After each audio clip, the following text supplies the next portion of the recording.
Olá, tudo bem? Mais uma vez eu aqui para falar com você de um tema jurídico de grande relevância. Você deve ter ficado sabendo, como todo mundo ficou, devido ao clamor popular que se instaurou no país, sobre a decisão do Supremo Tribunal Federal que não mais permite a prisão após condenação em segunda instância por aquela decisão anterior eles entenderem que fere o princípio da presunção de inocência ou o princípio da não culpabilidade, estatuído lá no artigo 5º, inciso 57 da Constituição Federal.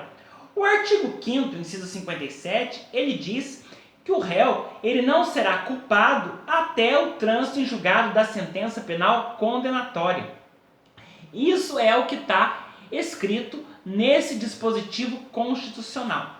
O Supremo Tribunal Federal, até dia 7 de novembro de 2019, quando desta decisão, em ação declaratória de constitucionalidade, que veio declarar o artigo 283 do Código de Processo Penal, ele tinha um entendimento de que poderia já o réu começar a cumprir a pena com a condenação em segunda instância, mesmo que ainda tivessem recursos para as instâncias superiores a serem julgados. Ou seja, já poderia cumprir a pena provisória, porque não é pena definitiva, porquanto que não houve o trânsito em julgado e ainda cabem mais recursos para as instâncias superiores.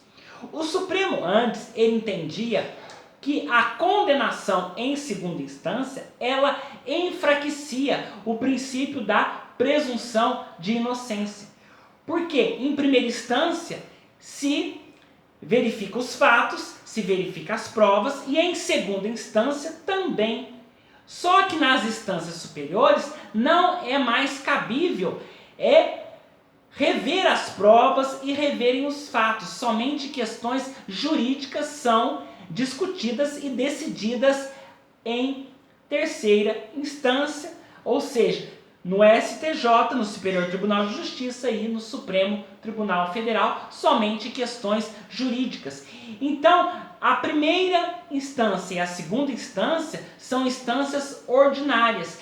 E se houve uma condenação em segunda instância, significa dizer que se enfraquece o princípio da presunção de inocência. Esses eram um dos argumentos do Supremo Tribunal Federal para permitir o cumprimento da prisão após condenação em segunda instância. Só que agora, por 6 votos a 5, os ministros resolveram que não, que o cumprimento provisório da pena fere sim o princípio da presunção de inocência ou o princípio da não culpabilidade.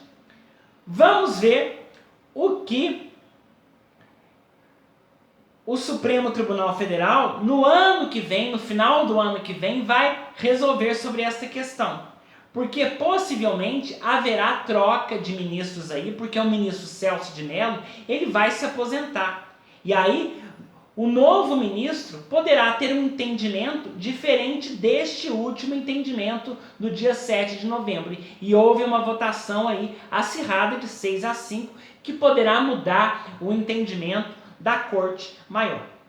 Aí você pode perguntar para mim, mas essa decisão ela é vinculante? Ela obriga todos os tribunais do país? Sim, porque foi uma decisão da Corte Maior que interpreta a Constituição Federal, o Supremo Tribunal Federal, é uma decisão vinculante que foi proferida em ação declaratória de constitucionalidade, que veio declarar constitucional o artigo 283 do Código de Processo Penal, e esse artigo ele nos diz que ninguém poderá ser preso senão em flagrante delito, ou seja, cometendo crime ou acabando de cometer crime, aí ele pode ser preso.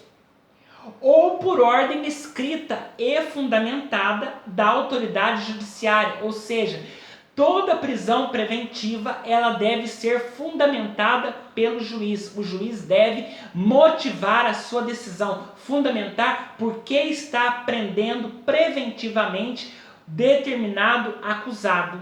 determinado réu em uma ação penal. Ou, que é a mais normal, em decorrência de uma sentença condenatória transitada em julgado, ou seja, uma sentença que não cabe mais recurso.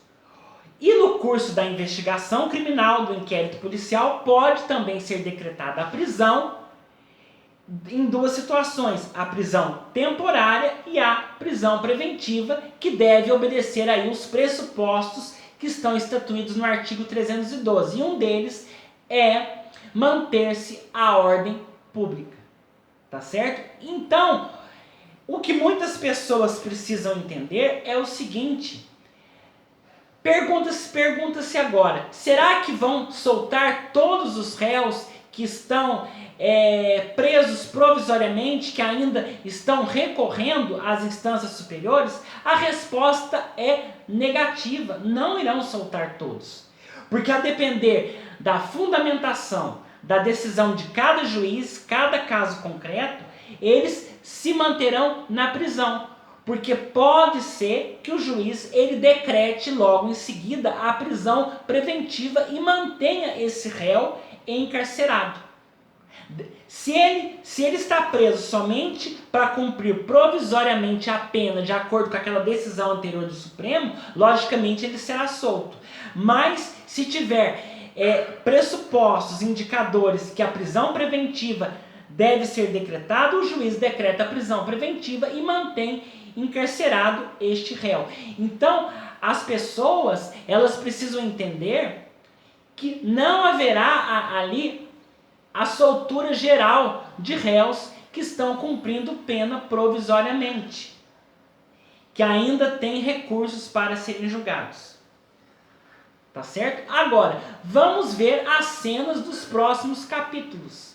Porque, como eu disse, o ministro Celso de Mello, ele vai se aposentar agora em novembro do ano que vem, né? Novembro do ano que vem, vai ter uma troca de ministro, talvez o outro ministro, o novo ministro, tenha um entendimento diferente e mudem novamente este posicionamento. E o Congresso Nacional está com um projeto de emenda à Constituição para acrescentar aí no texto constitucional a possibilidade de prisão após condenação em segunda instância. Muitos constitucionalistas, alguns deles, acham que isso fere o princípio da presunção de não culpa ou princípio da presunção de inocência. Mas vamos ver as cenas dos próximos capítulos aí, porque também a emenda à Constituição, ela é muito difícil de ser aprovada, porque vai passar pelas duas casas, pela Câmara e pelo Senado, em 2 turnos, com votação de 3/5. Então, vamos ver aí as cenas dos próximos capítulos referente à presunção de inocência e a questão da decisão do Supremo Tribunal Federal. Fica aqui o meu comentário a essa decisão do Supremo Tribunal Federal. Até o nosso próximo vídeo. Continue aqui acessando o meu canal no YouTube, nas redes sociais, sempre aqui com uma informação jurídica de grande relevância para você. Até a próxima!